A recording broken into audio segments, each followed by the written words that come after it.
thank you very much for being here. I'm very happy for this panel and to I can sit with these people just as moderator, really, because they are the ones who know to do this thing. And just to complete a little bit what Wolfgang was saying, I think we can learn a lot from these three gentleman and lady. They are extremely successful at what they do. Gloria, some of you saw her yesterday. She has done really a lot to defeat populism in Latin America. When I always say this, when in 20 years somebody writes a book of how populism disappeared in Latin America, Gloria will have a chapter, or at least lots of pages, because she has done a lot to do that. And I'm sure she's going to explain how she used social media and all the alternatives that we have now to do so. Ignasi he's a magnificent guy. He has more than 100,000 followers on Facebook. He has done he has a page named Spanish Libertarian. I recommend you to become followers immediately, both on YouTube and Facebook, and also you can follow him on Twitter. He does a very good job. He started creating short videos. Those videos went massively viral, massively. He also introduced lots of Spanish thinkers into the English-speaking world, because we have lots of very good thinkers from Spain and Latin America, and he made short videos with English subtitles. So he's very, very good in what he does, and he's going to talk about what he has done with his YouTube channel, his views on traditional media, which I think will be very interesting, and how to win cultural hegemony. And finally, last but not least, definitely, Luis, he's also doing a magnificent work. He's part of an institution, I hope you can tell us a little bit more, named Value School. It's a philanthropic organization that is teaching financial education to even children, even very small children, and grown-ups and teenagers. They are massively successful on YouTube. I checked, your last published YouTube has already 50,000 views, so it's doing very, very well. Luigi is a spectacular communicator. He's going to be talking about how to present the ideas of liberty, and I'm sure we all are going to learn a lot from these three individuals. So, without further ado, Gloria, the floor is yours. Thank you. Thank you very much. So let me start by saying that everything that I will tell you is quite obsolete, because I started in social media 10 years ago, and the path there was a non-created one. So right now there's more offer, there's more demand, it is harder, it is different, but the only thing that I can share with you is my personal experience, because that's the one that I have, and I will tell you what has worked for me, what hasn't, and so on. So I graduated from Francisco Marroquín. I'm what you would call an inbred libertarian. After that, I went abroad using scholarships. I did an internship at the Cato Institute. I did some studies in Georgetown University. Then I went all the other way to Marxist universities here in Europe. I did a master's degree in Belgium, in KU Leuven, which was the university where the theory of liberation that mixed Christianism with Marxism in Latin America, that's the university where it was created. And after that, I went to Rome, and I also did some courses in anthropology. This is where I learned how socialists talk, and how they, introduce ideas from an anthropological sense. I go back to Guatemala.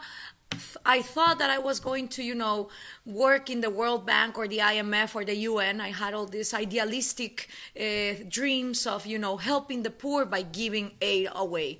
After all the studies, I understand that they are all lords of poverty. These institutions exist precisely for poverty to never end. So I go quite frustrated back home, because I'm like, I studied all this and I don't want to be in a political party. I don't want to be in an NGO. What am I going to do with my life?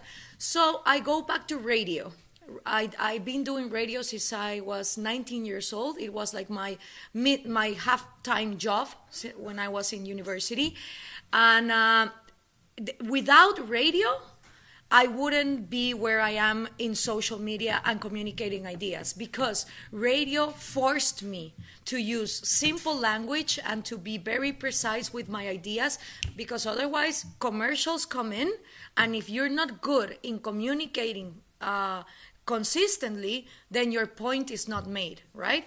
And I always did pop music radio, like the girl that gives you the time and some news and that's it. But this time around, my boss told me, listen, you've studied so much, you have master's degree, you have postgraduates, I want this on air. And I said to him, imagine, this is Guatemala, right? The only place where you talk about libertarian ideas is Francisco Marroquin, not like in the street, right? And this is the year 2010. And I said to him, are you sure?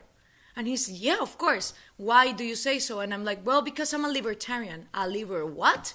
And I said, well, this is the thing. We piss off the right wing because we're not conservative, and we piss off the left wing because we're not socialist. So if you want me to talk about these ideas on the radio, this is going to piss off a lot of people. And he said, I don't care, do your thing. So I started on the radio while my co-workers were talking about, I don't know, Kim Kardashian and Lindsay Lohan and Justin Bieber. And I start spreading the ideas of liberty. And so how did I do it? So I started with scholarships, because I was very good at getting scholarships on the internet. So I said to the guys, you know what? The government wants you stupid. They're not interested in educating you, especially in Latin America. The stupider you are, the cheaper it is to buy your boat. It's not the same to buy the boat of someone who thinks than of someone who doesn't think. Right? So instead of waiting for the government to, a miracle coming in and educating you, grab your education by yourself. With what? With this. Use the internet. I have scholarships for studying advertisement in Australia, medicine in Madrid, engineering in India. If you want the link, call me or send me a text message. I will send it back to you. What happened? The show went ballistic in ratings, demonstrating that young people in Guatemala wanted content, not only gossip. So because of this, I started having shows about legalizing drugs and free market and why socialism is bad and all these kinds of things. Because of that job, I started getting calls for other jobs. The first one was a bank. A bank calls me and they say, in our social media, we want content. We don't want only to give financial, information. So there is where I learned how Facebook was working, how a fan page works, how to create content, how to attract people. And I had a friend who was working in Windows, in Microsoft, and he said, Gloria, open a fan page. And this is 2010. And I'm like, what an egocentric thing to have a fan page. Who the hell has a fan page? Who's gonna join my fan page? Are you crazy? And he's like, you should, because everything that you say on the radio for 3 hours can be there 24 hours for people to access it when you're not on air. And I said, well, maybe, okay. He opens it for me. And he said, if no one joins, we will close it. What happened? Like after 1 week, I had 100 followers, 200, da-da-da. By the first year, I had 6,000. 4 years go like this in Guatemala. I start doing activism. I have another job in a cell phone company. I understand that this thing is the teacher of the future. This is what, like everyone in Guatemala, what we really have is a good telecommunications. We had a good privatization of telecommunications. So yeah, everyone in Guatemala, even an indigenous person in the middle of the jungle, maybe they don't have health, but they have a cell phone. So this is where I understand that this is the teacher of the future. This is what will liberate us, right? For 4 years, I have 25,000 fans in Facebook, only from Guatemala. I come to Spain. They invite me to this Congress. And I give a speech that for me was common sense. Let's dismantle populism using technology.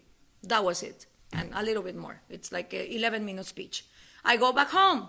They say, how was the Congress? And I'm like, well, like any other Congress, you know, we all hug and kumbaya and promise to change the world. Nothing is going to happen, of course. That's it. 2 months later, they put my speech on YouTube, the guys from the conference, and from one Friday to a Monday, I go back to my office and I have 3,000 emails. I thought I've been hacked, right? You have 3,000 emails, you say, oh my God, I'm hacked. No, it turns out that my speech went viral. And when I say viral, it's 1 million views in 3 days. 1 million views. I won't go on YouTube, I see myself, 1 million views, and I'm like, what? And I started getting calls from everywhere in Iberoamerica. Venezuela, Argentina, Spain. The first media that interviewed me was from Argentina, Infobae, never forget it. For this point on, I am an international affairs specialist with postgraduates and master's degree that had never been below Nicaragua. I've never placed feet anywhere in Latin America before. I start getting invitations to give conferences. These ideas that you have, oh my God, they're so interesting. Why don't you come? So I managed to grab all the emails and I make the first tour. It is really a weird feeling going for the first time to a country that you've never been before and people already know you. It's crazy. So I go Brazil, Argentina, Chile, Ecuador, Bolivia, Venezuela, and Colombia. When I said to my dad that in 2015 I was going to Venezuela, you have to understand my dad is Cuban, they come from the revolution, he's like, what the hell are you gonna go and do in Venezuela? Venezuelans have abandoned their country, are you insane? You're gonna get killed. And I'm like, listen, Dad, thanks to YouTube, I have the opportunity of changing stuff. But if I don't go to the devil's mouth and I don't see with my eyes what the hell is going on in Caracas, how am I going to speak? With what authority? What if I go to Caracas and it turns out that it's the Willy Wonka factory? That everything is perfect and that actually US propaganda is all crap? Of course, I knew that was not the case. But if you don't have the experience in your hand, you don't have authority to talk to all these progressives and socialists who have never been neither in Nicaragua, Venezuela, etc. So I do this tour. It was more than 45 conferences, 200 interviews, getting along with young people, and I understand, yes, freedom works, and socialism is terrible. For this point on, my fan page jumps from 25,000 followers to 250,000 followers in 2 months. Right now, I have more than 6,000 people in Facebook, 220,000 in Twitter, and almost 100,000 on Instagram. Okay? So what works? Communicating. I don't have the prettiest videos. In fact, people say that my video, the one that went viral, if you go to people that are experts in viralizing, they will tell you this has no future. It's an 11-minute video. It's too long for millennials. It doesn't have,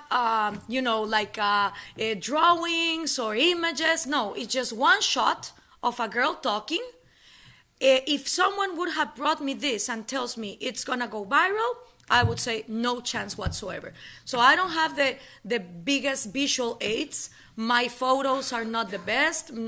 I don't have the best graphic design. What I do have is I engage with people. And it turns out that the good news about this is that 95% of people always ask the same crap. From 10 years, I can tell you, they always ask the same. Free markets are immoral. Individuals are egotistic. The state is nice. If we legalize drugs, it's gonna be a hell.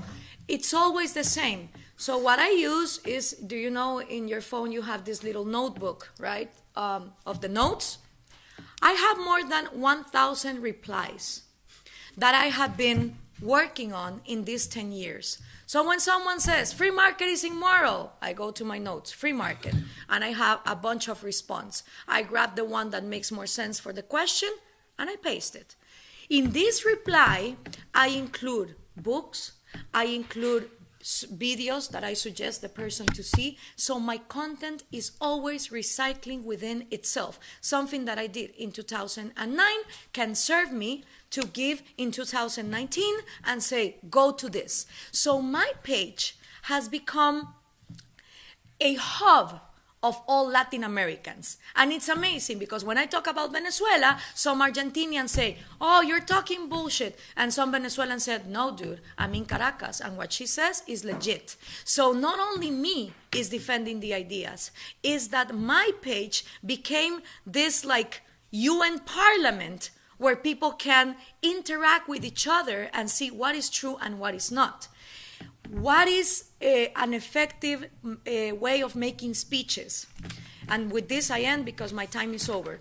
First of all, in the first sentence, confront, but invite people to act. From the first sentence. For instance, my speech in Spain starts saying, let's dismantle populism using technology. So from the first sentence that you communicate, put people as the protagonists, how we say it, like the main characters of an action. Second, explain why. And use history, use storytelling, use examples to explain why that action would be better.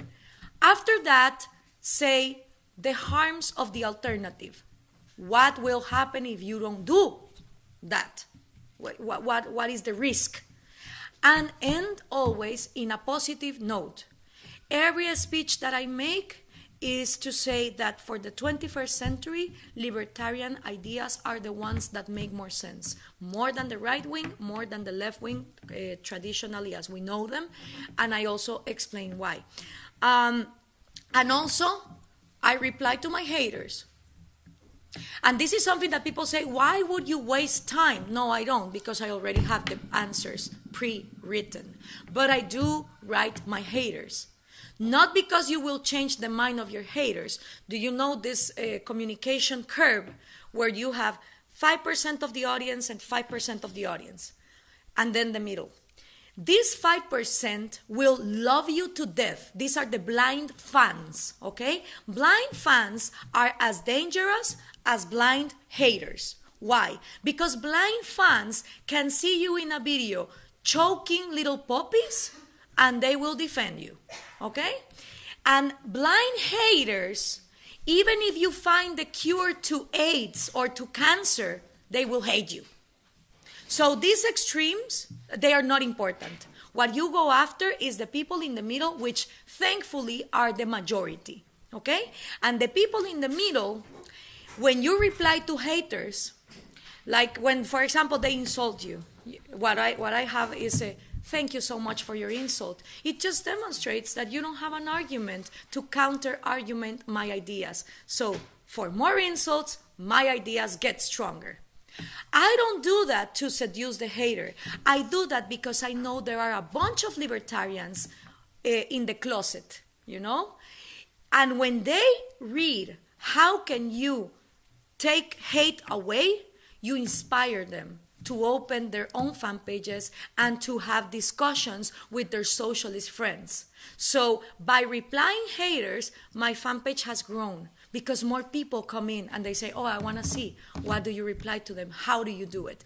Of course, the use of fallacies is something that I always detect on them. I say, you're using a fallacia ad hominem. You're using a fallacy of authority. And that has also been effective. I also do a lot of live streamings, which also has been good. Live streamings don't allow you to have high quality videos, but it gives you authenticity. So when I went to protests in Congress in Guatemala, when I have done sometimes teachings, I have one of my more viewed videos is called Socialist for Millennials, and I'm wearing a communist hat that unfortunately I got lost. Maybe now that we're going to this excursion, I get a new one. And visual aids, even if they're very simple, they do help. So that's it. Thank you.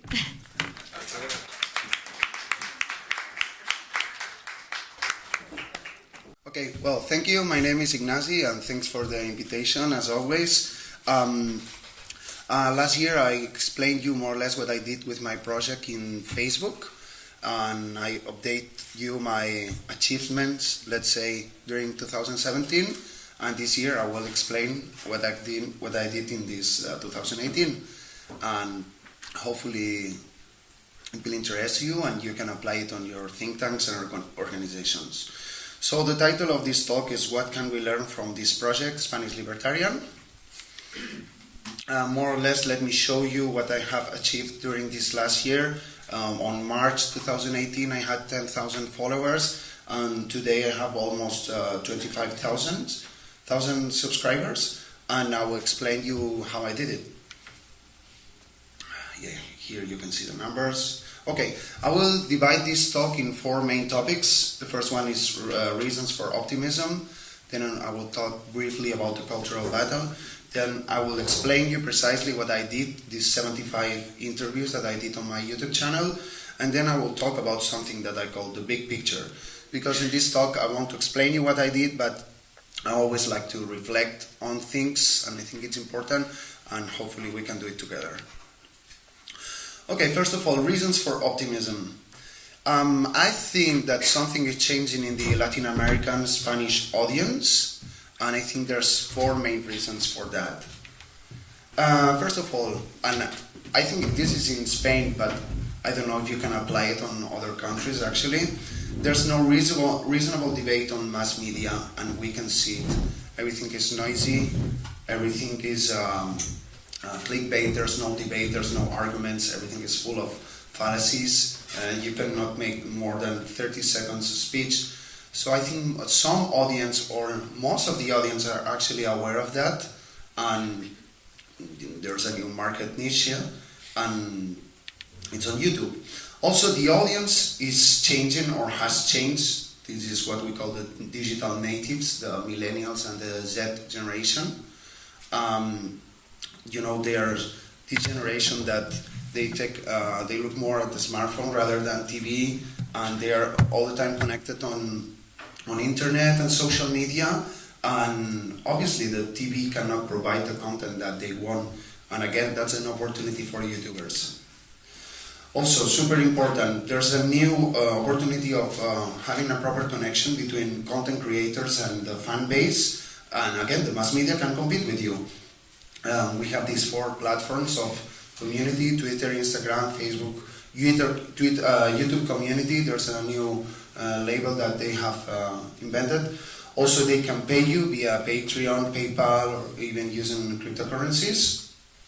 You can have direct interaction using Telegram groups or Reddit, that is super famous, or even a Discord. You can have different chats on this platform. And of course, there's new platforms such as YouTube or Twitch, that this is for lives. This says that I have to restart it. What? No, I don't want to restart it. Bye. No, come on. What's going on? Okay.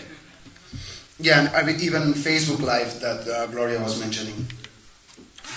Again, this has never been easier and affordable to reach a broad audience than today. You just have to buy this is actually the equipment that I have.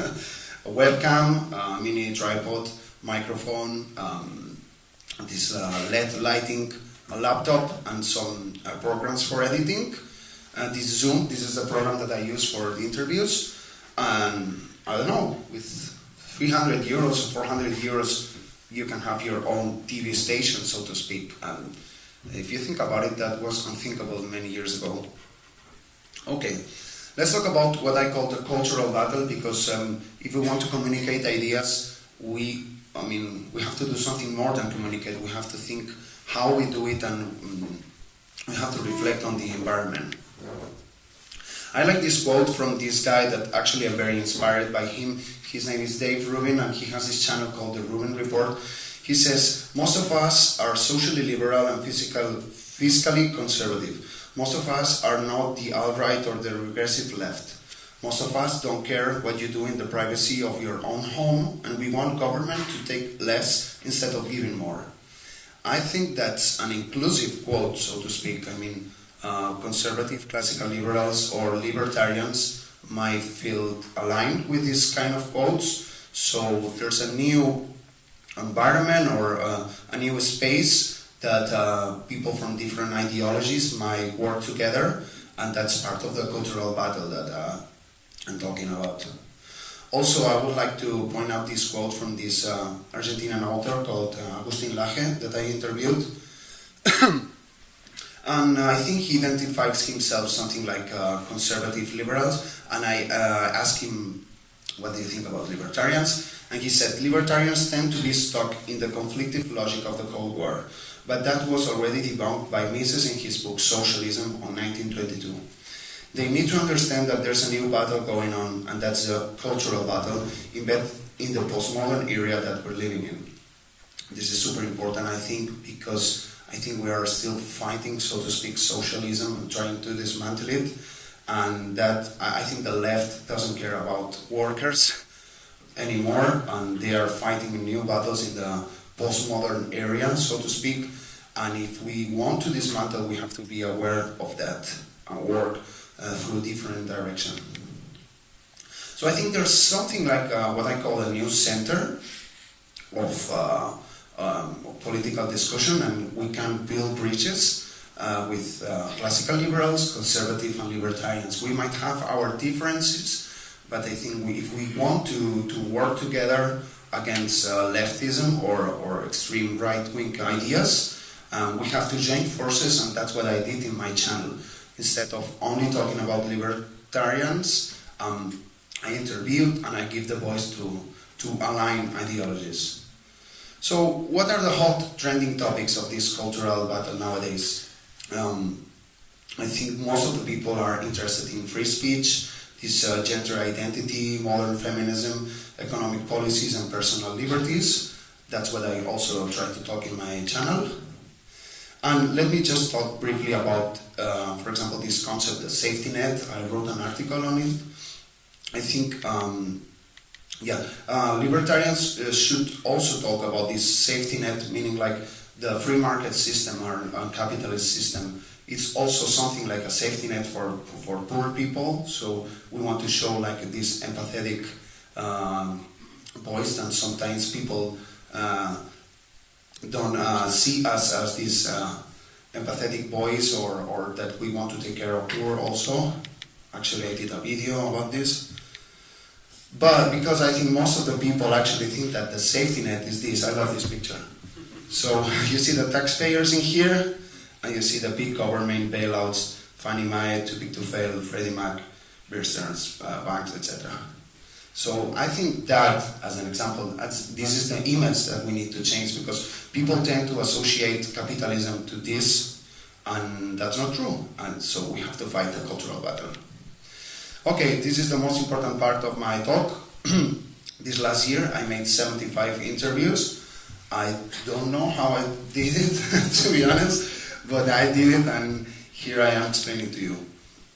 Yeah, these are the numbers I show you. These are some of the interviews I did.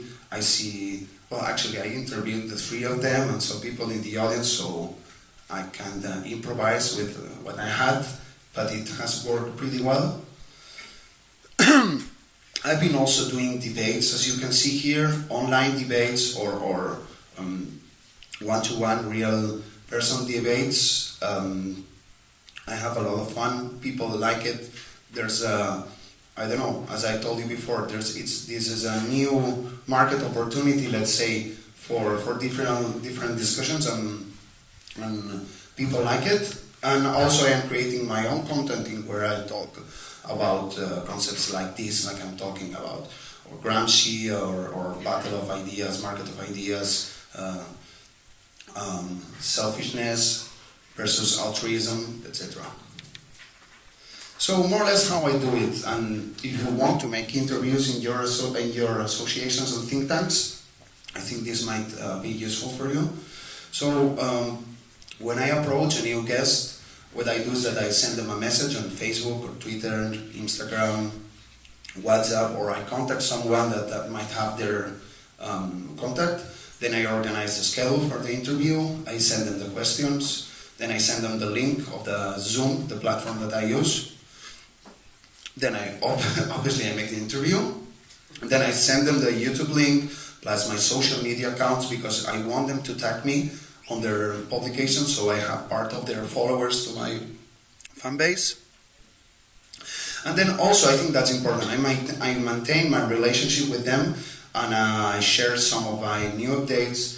So I try to maintain a friendly relationship, and this is also very useful for networking because I think networking is useful if you're doing something productive. I mean, if you are just networking for, I don't know, bullshit or just sharing some new fake updates, it doesn't make sense. But if I have a new relationship with my new friends, so to speak, they will take me in consideration, and at the end, this libertarian movement will grow and grow. Also very important, the other part, the relationship with my audience. I usually publish a survey on social media, like who do you want me to interview, what do you want me to ask him or her. I publish the interview on YouTube and Facebook, Instagram, Twitter, blah, blah, blah. Then I publish a 1-minute extract, something like a teaser, to direct more traffic to the long interview. And then I chat with my audience in this Discord, Telegram platforms that I told you.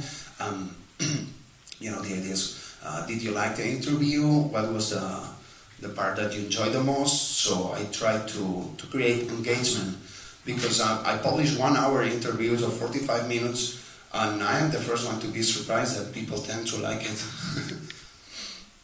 So my approach, as I told you, I interviewed these liberty-oriented people, let's say, this new center that I told you before, libertarians, anarcho-capitalists, classical liberals, conservative, and I also interviewed a couple, not that much, I wish I could do it more, reasonable social democrats, people who label themselves as socialists, but not crazy socialism like northern countries of Europe, kinda. And also people liked, the fan base enjoy a lot actually having different people in my interviews. If not, everything becomes this echo chamber that it's pointless. Also, I talk about different topics, not only about politics and economy, that is what we usually talk in the libertarian movement. We talk about personal growth and personal responsibility, psychology, sociology, as I told you, politics, economics, activism, rhetorics, dialectics, and even science and pseudoscience. So I try to have different characters because I want also people to be entertained. There's like these two different profiles of people that I interview. On one side we have like hardcore, so to speak, academics, very important people from Spanish and Latin America here. And also I interview this other profile that they're the YouTubers. Maybe people who are liberty-oriented, but they are not aware of that. I pick them and I bring them to my channel. And this is a good move, I think, because the YouTubers have the followers, but the academics have this strong idea, this academy background. And if I combine it, I think people tend to like it. Like, I came to your channel because you interviewed this new YouTuber, but I also stayed because you interviewed this university professor. And, when I received this feedback, it's like, okay, the job is done. That's what I had in mind.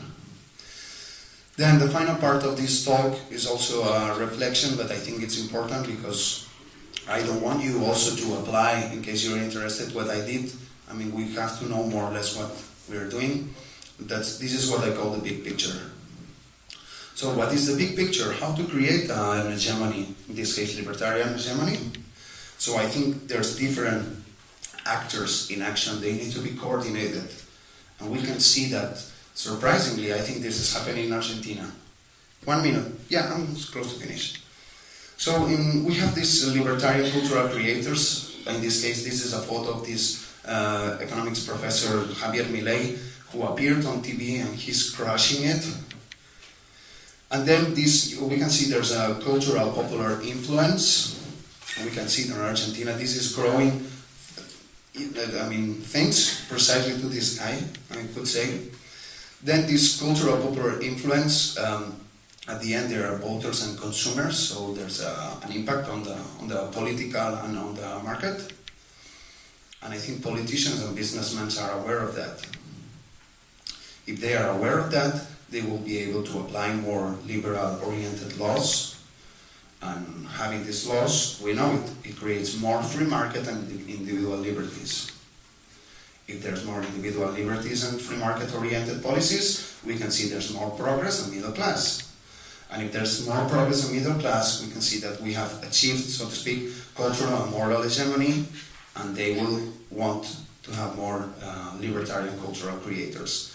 But what is important is this first step, having libertarian cultural creators, and then if there's these different actors in action, we could achieve certain hegemony. This is, at least, is how I see it. So what I try to do is to be in the step one. I think Gloria is also this kind of character, at least this is how I see it. So this has been my talk. You can download the PDF in case you want. And thank you for your time.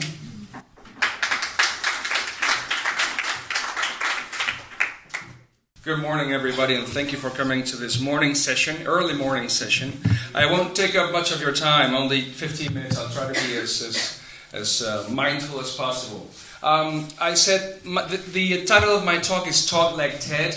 Why did I choose TED? Well, TED is a worldwide phenomenon, and in my opinion, it has made good communication popular. And Talk Like TED, I was invited last year to give a TED talk, and I'm pretty much describing a part of the method that I followed. I've been teaching these principles that I will describe for you in a second to professional audiences, as a corporate trainer for the last 5 years. And they have served my clients very well, and they serve me very well. This is what I do when I need to prepare a talk. So TED works because, in my opinion, apart from the choice of topics, which is pretty good, because the speakers are required to really rehearse and work on their content. I will not discuss today delivery. I will not give you any tips on how to deliver effectively your content. My focus will be on structure and organizing your ideas so as to make your point come across more effectively. Also, I know that everybody loves to hate McDonald's or Burger King. Why do I say that? Because Burger King, McDonald's, even though I'm a big fan and I enjoy them very much, yeah, so does Dan. What I mean is that it always amazes me how I'm so sure that the burger in New York, burger in Paris, burger in London, burger in Madrid tastes the same. And I would go to these places instead of the local restaurants, at least in while I'm getting accustomed to the country and their ways. Why? Because they use a method. I mean, they follow a recipe everywhere, so it's the same. What I've noticed is that most of my clients, before they came to our seminars, their talks, they had no method. I mean, they just improvised and reinvented the wheel every single time. So what I'm giving you is a blueprint, if you want, that if I'm quite positive that if you follow the steps little by little, one by one, and if you apply these principles, you will achieve consistency in the quality of your presentation. So with that in mind, let's begin. Less is more. TED Talks are 15-minute talks. Your talks yesterday, some of you presented your projects. You spoke for about 5 minutes, right? So less is more. Do not try to jam and cram a lot of principles and ideas into your allotted time. Always try to go for less. When you're communicating, always try to prepare your content for 80% of your time. Delays, there will be delays. You will be asked, and Federico just said, if you can do 15 minutes instead of 20, we appreciate it. So I'm trying to comply with that. So always prepare. The rule of thumb is prepare content for 80% of the time you're allotted, you've been given. So if they say you got 20 minutes, prepare material for 15. So delays, don't worry. I've got plenty of time because, I prepare for that. And that will take some of the stress and the nervousness out of the situation. Remember, less is more. Oh, there's a man. You see this? I'm sorry. Oops. I'm going forward. I need to go backwards. That you see that? There's a silhouette there. So we'll get back to that at the end. All right. So less is more. Specifically, 3. 3 is the number. 3 or 4. I'm going to talk to you about the rule of 3. How many of you, okay, do this mentally. Go over, repeat to yourselves your cell phone number. Okay? But pay attention. How many chunks or units are you using? 3. Somebody's using 4? 3 or 4. So that's the rule. Why? This is chunking. Psychologists and people who study the mind, the brain, we are very good at many things, but memorizing and remembering, we're not so good at that. So we need to group long information in chunks up to 3 or 4 as a maximum number. So every time you speak to an audience, do not try, if you think they're going to remember 12 points, that's not how our mind works. You would need a list for that. If you want people to take away some messages, always keep it short, a low number, 3 or 4, and yourselves prove the rule. So that's how we remember things. 3 or 4 elements, no more, no less. So keep it short. Then, try to deliver headlines. People listen to your talk while they have their phone in their hand, so they will likely tweet if you provide them with the headline that they need to share, within their social network. So think as a copywriter, think as a journalist. Try to summarize your 3-4 main principles in as many headlines, okay? And of course, do not expect these headlines to come to you in the middle of the moment, because it won't happen. So you cannot improvise these things. Do your homework. Okay. 3 elements that every presentation must have, and these are the, if someone asked me, can you give me the 5 most important tips? This would be number 1. 3 things that your presentation must have. 1 is an opening. I'm tired of, structure is the next point, and close is the second. Opening. I'm tired of listening to speakers say, this is how it goes. Hello, good morning, my name is Luis. And today I will show you some of the research that we've been conducting in our seminars. Well, you laugh because that's precisely how it works. So someone is just improvising, his or her way. It's not the place to improvise, for sure. So my 3 tips. Start with a bang. You want your presentation to begin strongly, getting people's attention. For instance, how many of you have a public email account? Gmail, Yahoo, everyone? Do you know there's 3 steps to hack into your account? Very easy. Who said really? Ignasi. Alright?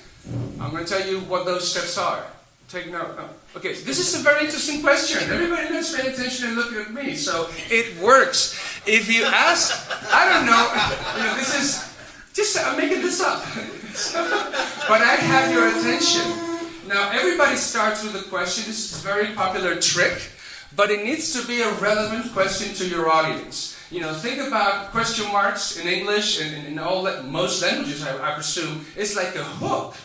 It is like a hook. So you grab people's attention with a pertinent, relevant question. So, also, this is very easy to do. Just come up with a good question, but that's why it's the most abused, I would say. So this is easy, but maybe I would go for a less common one, which is use strong, surprising, unexpected facts and figures. You are the experts in your topic, so you have this information, and if you pick the right piece of information that would grab people's attention, use it. You have all these numbers, so you do some research and come up with something that's shocking and little known to begin your presentation. A third tip is use a story. Stories are, storytelling is kind of a buzzword, it's very popular, but stories are very powerful because people see themselves in the story as the main character. Of course, if it's a personal story, there's something that happened to you, it will be still more believable because you will be much better at recounting and telling the story. So those are the 3 ways that I suggest. If you want to keep things easy, you can 3 things you can do to begin your presentation. Let's now talk about structure, which is basically how you organize your material, the messages, the content into your presentation, into your 15 minutes. I'm going to explain the PSA pattern to you, which means problem, solution, action. This is a pattern that's very good for those of you who pitched your ideas to the jury last night. This is very good if you want to sell ideas or projects to a panel. Begin by explaining the problem. Make it very, very vivid what the solution, what the situation you want to solve is. That's step number one. Step number two is the origin. How we got to this situation. Okay, so that's the problem. Then I'm going to explain to you why we're here. Number three is the consequences of not changing. Okay, so if we don't do anything about this, this is what's going to happen quite likely, most likely. So make it real. This is where you make them feel the pain of not doing anything about the problem. Then, do not present your solution right away. Present two, what I call suboptimal solutions, A and B. These are things that are being tried and that are out there, but they don't work as well as your solution. Why do I say suboptimal solutions? Well, let's say that I want to go out tonight with Federico and Ignasi. I'm not Brad Pitt, I'm not the sexiest, most handsome man in Moldavia. But if I want to, score tonight, I will bring my friends Quasimodo and Frankenstein, next to whom I am Brad Pitt all of a sudden. What do I mean by that? Well, this is how it works. Tell me, which one is larger? Is it the reds or the green one? The reds. No trick question, okay? Which one is larger now? Obviously the green. Now, which one is larger? The green on the right or the green on the left? Now you know they're both the same size, but your mind is not showing you they are the same size. One is obviously larger, the green on the right, because your mind is playing tricks. It was because it was surrounded by the little guys, the little red circles, that suddenly it seems larger. Okay, so it's the same principle. That's how it works. Next step is the solution. This is when you offer your solution. Okay, you explain the project, what you want to do. Then you need to provide evidence so that it's not just wishy-washy. Okay, so you provide the hard facts that are backing up your proposal. Number 7, explain the benefits. What's in it for the client or the beneficiaries. And number 8, it's always a call to action. You ask them what you want them to do.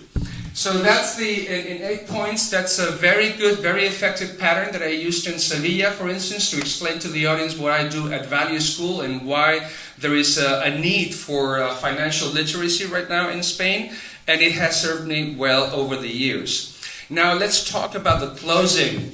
This is how most of my clients, before they came to the seminars, this is how they would close. It would go something like this. And I don't know if there are any questions? That's it. So it would go.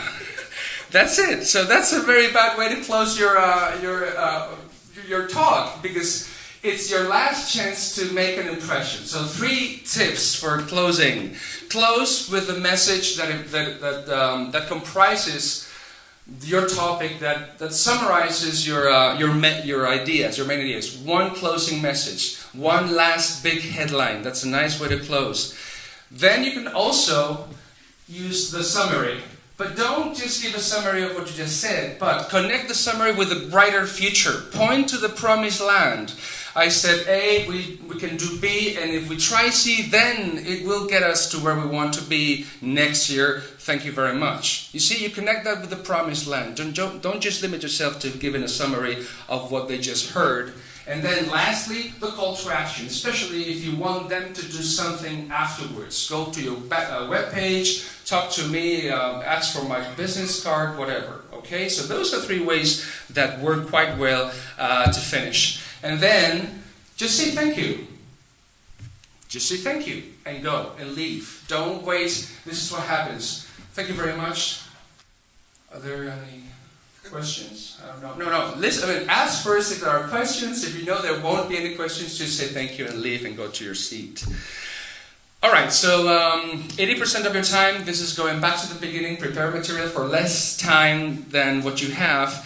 And the last point, very, very, very extremely important. This was one of the questions that I asked some of the speakers last night. How many times did you record yourself before coming to Chisinau to deliver your talk? How much did you practice? It will not be a success if you don't practice. Sadly, too often, we have instances in which both the speaker and the audience listen and see the presentation for the first time at the same time.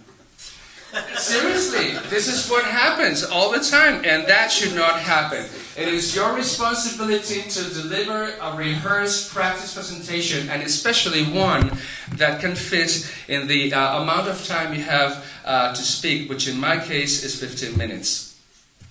These are my coordinates, Luis Iglesias, that's my Twitter, and that's my email address at Value School. I hope this is useful and you put these principles to practice. I will be here for, I'm leaving tomorrow morning. If you have any questions, don't hesitate to approach me. Thank you very much for your attention.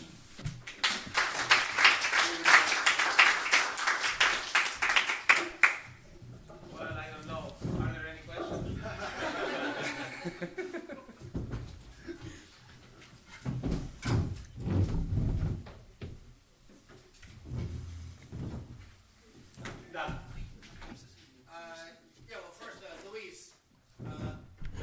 I suggest we go out with Chris tonight so we can find some ladies because there's nothing to be afraid of. Qué cabrón. For the overall panel, let me ask a question that was a challenge in my life, which is I assume that 95% of the people who are reading and following our stuff are already people who support us.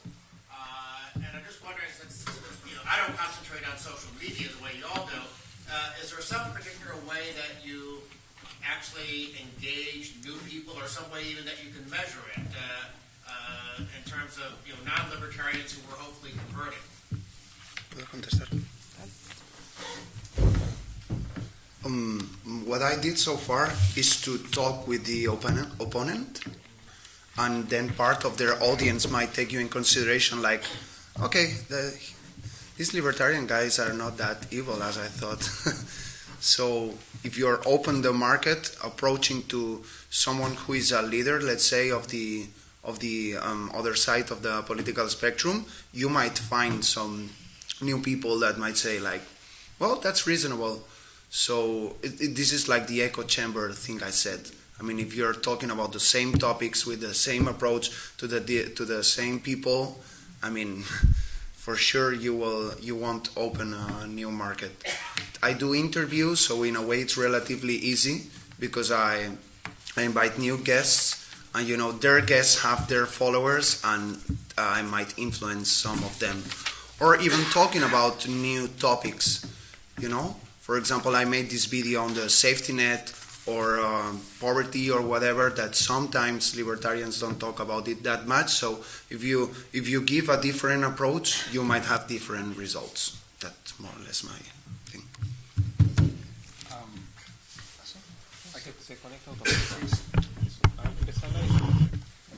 I may say something.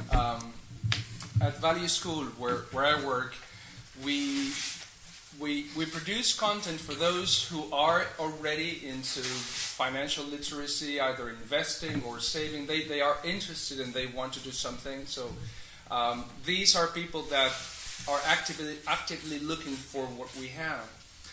But we also produce material for those. I would say this is a phrase from Russ Roberts. I think from Econ Talk. I listened to one of the podcasts and he was interviewing somebody. And he mentioned that he would have the open-minded skeptic in mind. So, and address his message to this person, not to the leftist who's already have, their worldview, their opinion. You won't change that person, but the one who's open-minded and is still skeptical about what you say, well, that's the one who's given you a chance. And we produce material for that type of person as well, trying to dismantle any preconceived notions that they may have that are wrong about what we do. And in my approach, this is the person that I have in mind. I don't want to convince those like Federico. My friends, they know what I do and they are on my side. The others, I won't waste a minute. It's the open-minded skeptics that I'm more interested in. Let me add something more. I always try to simplify the message as much as possible. So I make the same questions, or even every time I ask, like, what is libertarianism to you? Or, because if you keep insisting with the simple concepts, this is like the water, that keeps making erosion. So as much complex as are the topics that you talk, the less the audience that you might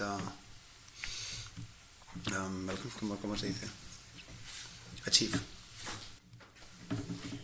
The way I measure the impact is when you do something in real life. That's also something that I didn't say, but it's also successful.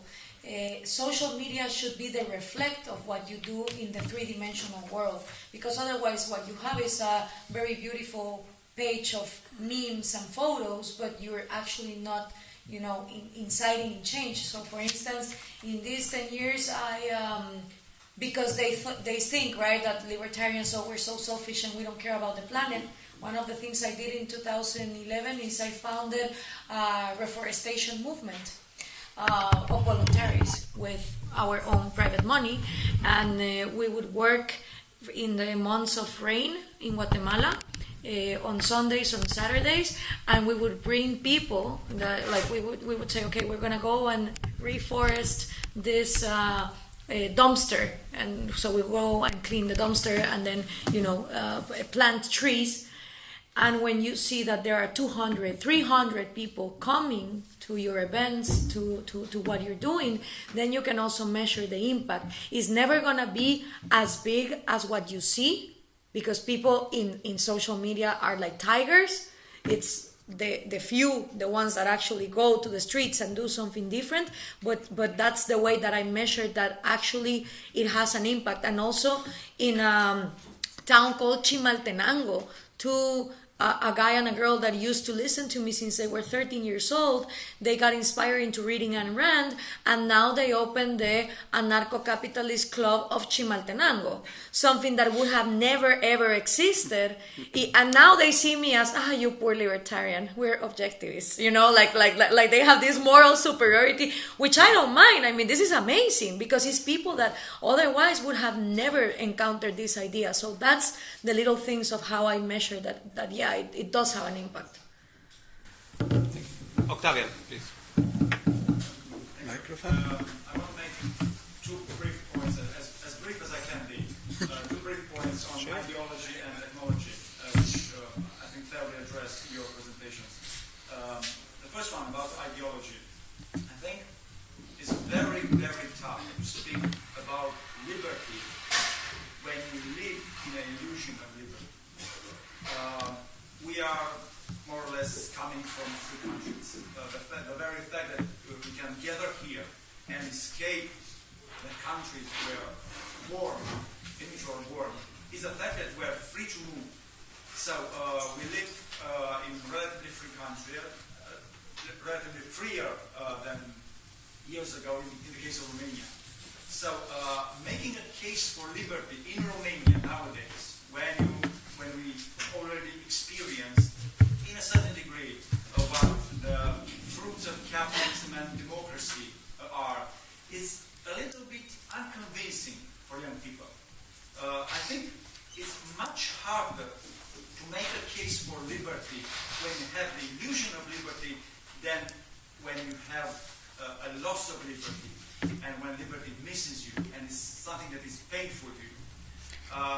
It's very hard for me as a professor, as a journalist, to make my students understand what's the stake of still speaking of liberty in the apex of liberal democracy in Europe.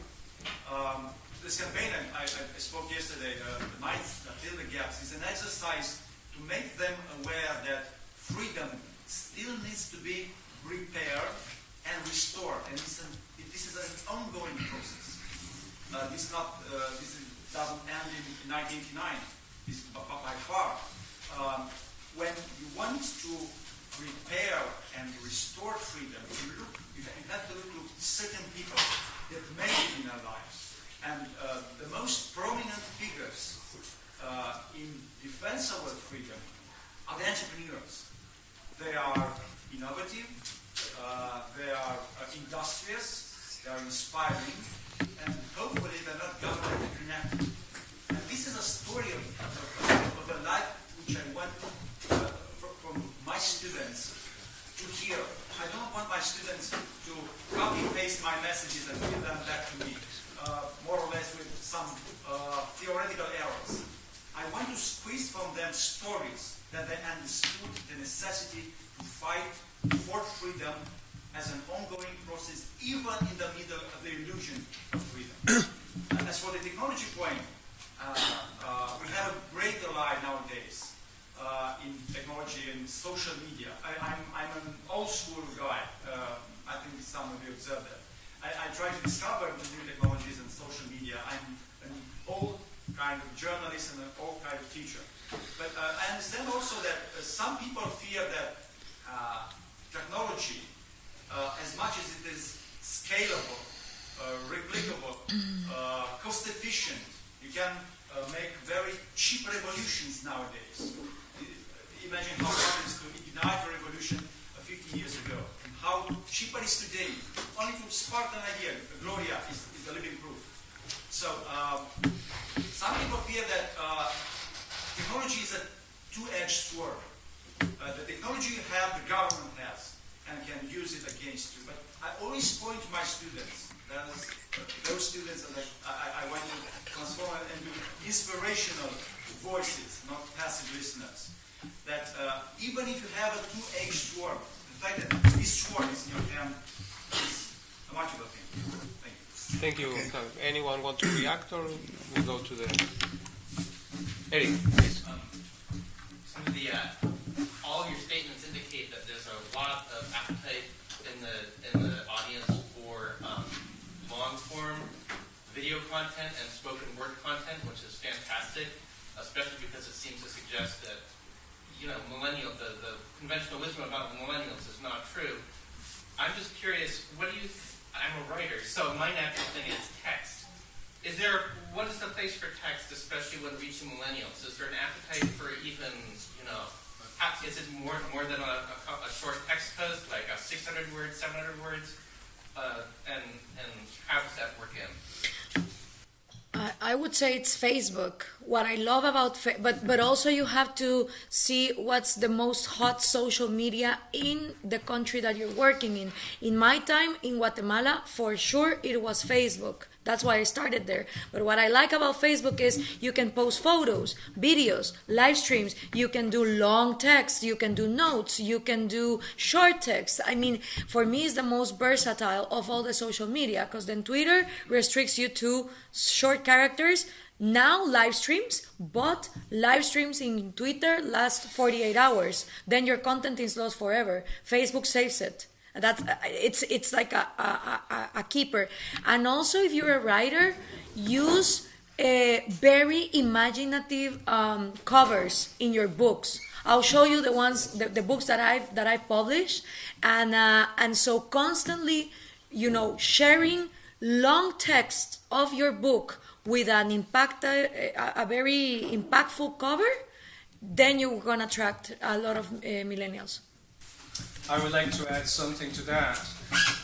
We produce, I would say, all of our content is either video or video recordings from live events. We do very little writing. We publish articles on our blog from our contributors, but they receive very little traffic. So the place where we use writing to most effect is copywriting. Learn to write good sales letters and good newsletters where you can pack a lot of content into short spaces with with prose that reads quickly and that's engaging. And that has been working very well for us. That's the writing that we do that really pays off in the end. With blog postings, very few people read those. But good copywriting skills, I would say that's the way to go. More or less what I do, also, I don't know if I'm answering your question. I write articles also for this Juan de Mariana, the think tank that I work with. And then I'm making my videos, and I was wondering, like, what can I talk about? And then I said, okay, my articles are my script. So what I do is that I just transcribe the article to a video, and of course the response is, I don't know, pretend, something like that. It's not the same as reading this article, but at the end, if the message is in the audience, you have achieved what you want. I don't know if this trick would work for you. Luis, since you're here, I can't resist, having your consultant advisory for free. What tips can you give us about delivery of a speech? Well, the first thing that I think we all need to start doing when we are asked to present. Next time we're asked to present is to record ourselves. We need to watch ourselves in video. So we used to say that the best speaking coach, best coach is your iPhone. Record yourself on video for as many times as you need to first see and make sure that you can fit your content in the time you've been given. That's first and foremost. Otherwise, then delays begin to accumulate, and it's disrespectful to both the organizers and the speakers that will speak after you. And then you will see your body language. You will hear your voice, sometimes to shocking effect. You see, well, that's how the pauses and the repetitions, the filler words, and those things are very good if you want to polish your delivery. And then I would also say master your content. Speak only about what you know, and as much as possible from personal experience. There is something that people can feel. Honesty, authenticity, and I would say a subconscious level. When something is just rehearsed because these are words you've memorized, but you don't believe the content or you don't have personal experience, people, it sounds fake. So as much as possible, try to speak from experience about something that you believe in. Can I add something to that? Sure.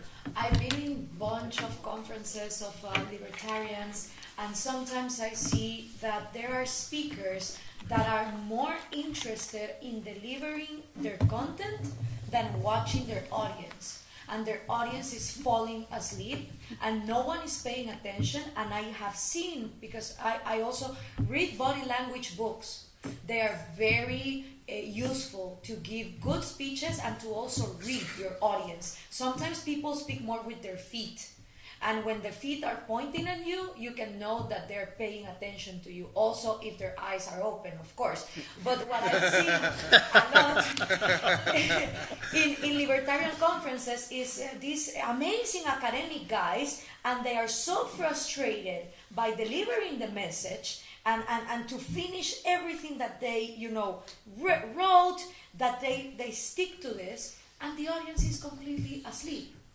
So if you want to be a good conference person, pay attention to your audience. It's not the same talking to students. You don't use the same language. You don't say as many bad words as if you're talking with businessmen or indigenous women or children. You have to adapt. And what Luis is saying is key. You have to talk from your own experience because that's what gives you credibility. And pay attention to the audience. It's not as important to deliver the thing, and I'm not talking about this amazing content, I use this. It's not as important as giving the speech as you wrote it. It is important that the audience gets out of the room with some idea, at least one. And for that, you need to change the dynamic. For example, yesterday I did the exercise, not only because, it's something that is real. Our minds can take us further than our bodies, but also because I was seeing that the students were bored. You know what I mean? So you need to activate and improvise. And for this, respect your audience. Pay attention. Don't just think, oh, they are falling asleep. I don't care. I have to finish my speech, because then you're not delivering any point. If I may, I would like to add something. If the idea of giving a presentation makes you nervous and you're afraid, delete that word from your mind. Do not think of presentation, think of a conversation.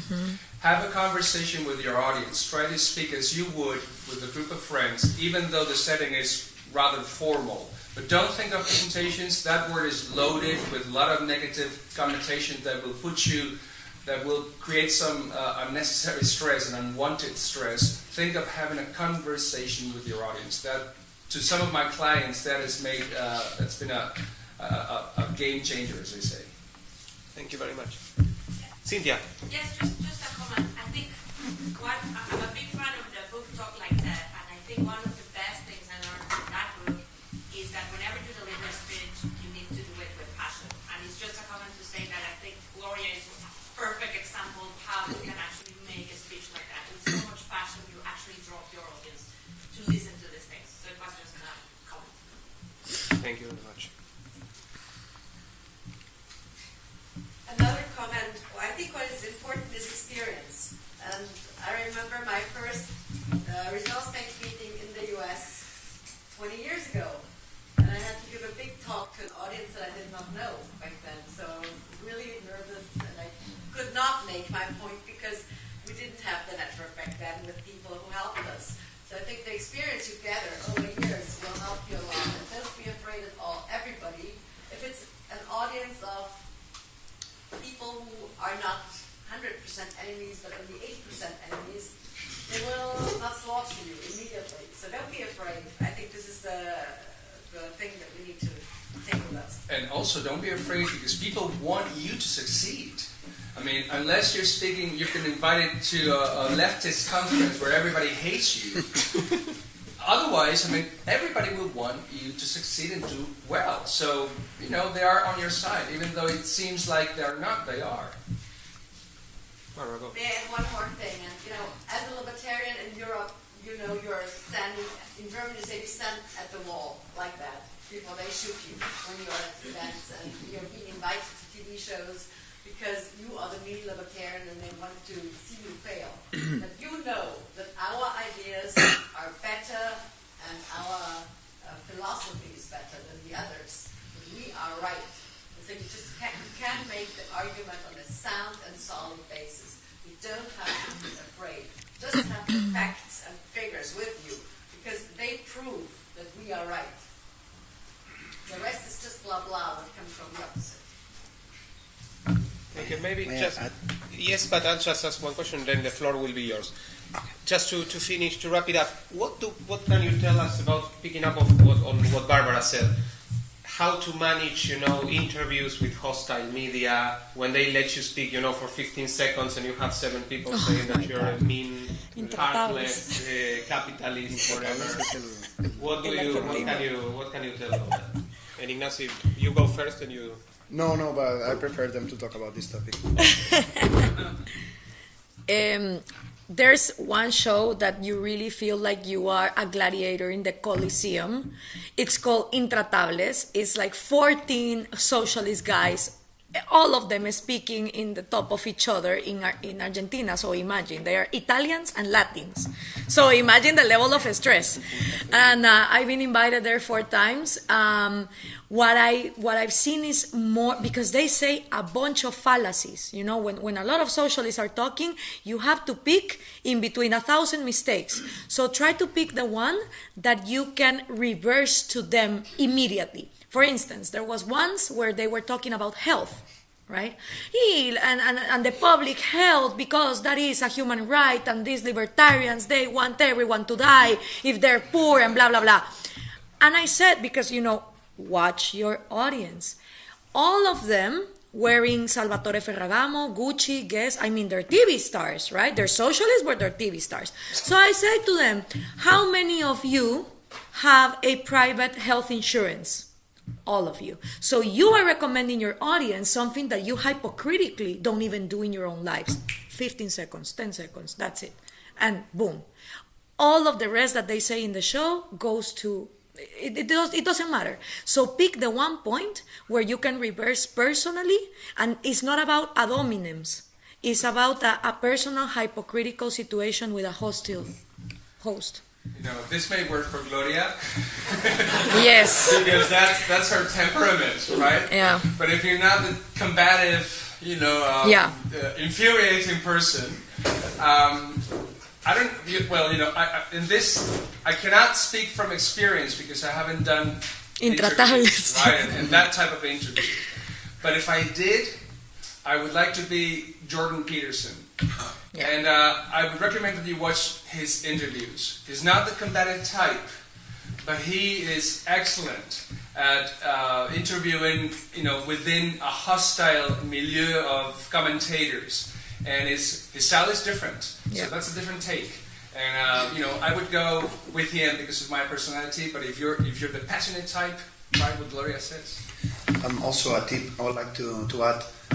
What I usually use still, at least in hostile conversations, is something like, I agree with you, but have you ever considered this approach?